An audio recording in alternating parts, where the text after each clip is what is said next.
அண்ணாச்சி பாமா எழுதின ஒரு சிறுகதை. சாதிக்கு எதிரான ஒரு சிறுகதையாக அந்த அண்ணாச்சி சிறுகதை இருக்குது. இதில் அம்மாச்சி அப்படிங்கிற ஒரு பையனோட கேரக்டர் தான் முதன்மை பாத்திரம். அமாவாசை அப்படிங்கிறது தான் பேச்சு வழக்கில் அம்மாசி அப்படின்னு சொல்கிறாங்க. இதில் என்ன அப்படின்னா, துடுக்கான ஒரு வாலிபன், நல்ல உடல் கட்டு, அந்த வயசுக்கு ஏற்ற ஒரு உருவம். ஆனால் அவன் கொஞ்சம் எசகு பிசகாக பேசினாலும் நியாயமாக பேசுவான் எப்பயுமே.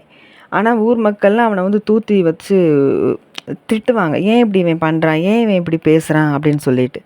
அவனை புரிஞ்சுக்கிட்ட ஒரே ஒருத்தர் மட்டும் அந்த ஊருக்குள்ளே இருப்பார். இல்லை என்ன அப்படின்னா, ஒரு நாள் இவன் ம பக்கத்து ஊரில் போய் கிணத்து வேலையை கேட்கலாம், கிணறு வெட்டுற வேலை இருக்கிறதா சொல்லியிருப்பாங்க. சரி, அந்த வேலைக்கு கேட்டு போகலாம் அப்படின்னு சொல்லிட்டு ஒரு பஸ் ஸ்டாப்பில் நின்றுக்கிட்டு இருப்பான். பயங்கர கூட்டமாக இருக்கும். அப்போ பஸ்ஸு வந்துடும். அப்போ அந்த பஸ்ஸில் முண்டி அடிச்சுக்கிட்டு ஏறி போய் இடம் போட்டு உட்காந்துருவான்.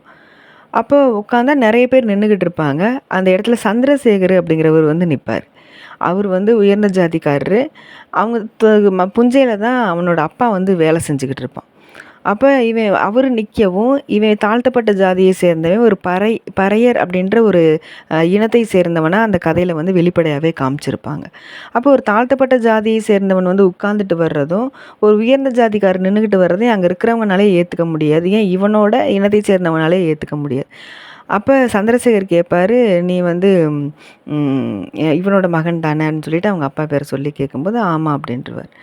அப்போ எல்லோரும் பக்கத்தில் இருக்கிறவங்க, ஐயா நின்றுக்கிட்டு இருக்காரு, நீ என்னடா உட்காந்துக்கிட்டு இருக்க, ஏந்திரிடா அப்படின்னு சொல்லிட்டு எல்லாம் சொல்லுவாங்க. அப்போ ஐயா நின்றுக்கிட்டு இருக்காரு, எங்கள் ஐயா உங்கள் தோட்டத்தில் தானே வேலை செஞ்சிட்ருக்காரு, எனக்கு ஐயாவை நீங்கள் எப்போ ஆனீங்கன்னு சொல்லிட்டு கிண்டல் பண்ணிடுவான். அப்போ எல்லோரும் எவ்வளவோ போராடுவாங்க. சந்திரசேகரும் சொல்லுவார், ஏந்திரிக்கவே மாட்டான். நான் நெல்லூர் வரைக்கும் நான் உட்காந்துட்டு தான் வருவேன், அதுக்கப்புறம் இறங்கிடுவேன், அதுக்கப்புறம் வேணால் நீங்கள் உட்காந்துக்கங்கன்னு சொல்லிட்டு கடைசி வரைக்கும் அவன் இறங்கவே மாட்டான். இல்லை என்ன அப்படின்னா, தாழ்த்தப்பட்ட ஜாதியை சேர்ந்தவன் ஒரு உயர்ந்த ஜாதி நிற்கும் போது உட்காரக்கூடாதுங்கிறது எழுதப்படாத ஒரு சட்டம் மாதிரி பேசுவாங்க. அப்போ அது ஒரு சம்பவம்.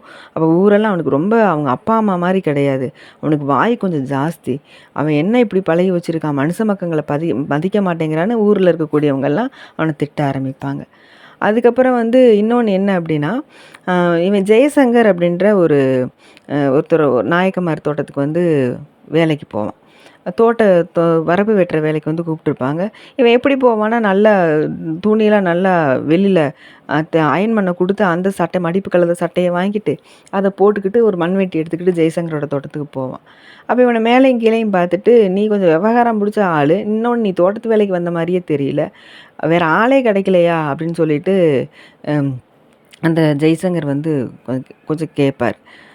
அப்போ ஏன் நல்ல சட்டை, வேஷ்டி சட்டைலாம் போட்டு வரக்கூடாதா நாங்கள் அப்படின்னு சொல்லிட்டு இவன் பதிலுக்கு கேட்பான்.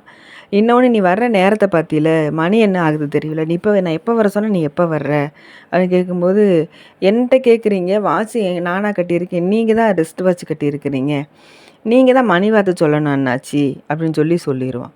அப்போ அந்த ஜெய்சங்கருக்கு பயங்கர கோவம் வந்துடும். நான் என்ன கேட்டால் நீ என்னடா பதில் சொல்லிக்கிட்டு இருக்கேன்னு சொல்லிட்டு ஊரில் சொல்லி பஞ்சாயத்து போட்டுருவாங்க.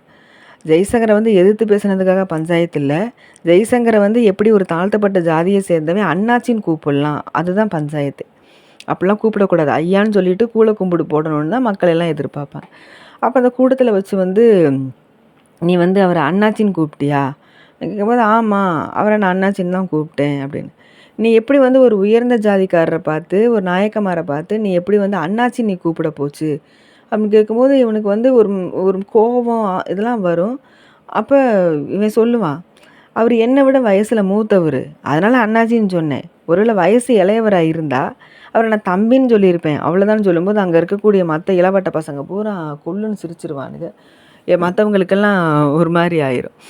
என்னடா நீ பேசிகிட்டு இருக்க, நீ உனக்கு வாய் ரொம்ப அதிகமாகிருச்சுது அப்படின்னு சொல்லி அங்கே இருக்கக்கூடியவங்கெல்லாம் சிரிப்பாங்க.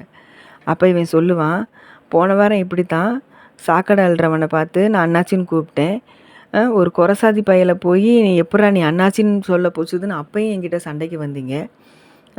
இப்போது இவரை நான் உயர்த்தப்பட்ட ஜாதி நீங்கள் சொல்கிறீங்க, இவரை போய் நான் அண்ணாச்சின்னு கூப்பிட்டேன், எப்படி நீ இவனை போய் அண்ணாச்சின்னு கூப்பிட போச்சுன்னு இப்போயும் நீ என்கிட்ட சண்டைக்கு வர்றீங்க.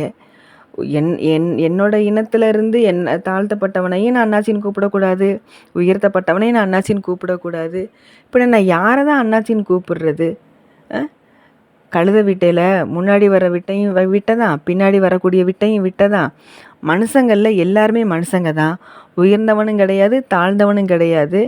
எல்லாரும் ஓரினம்தான். சரியா அப்படின்னு சொல்லிட்டு அந்த பஞ்சாயத்துலேருந்து விறுவிறுன்னு வெளியில் வர மாதிரி இந்த கதை முடிஞ்சிருக்கும்.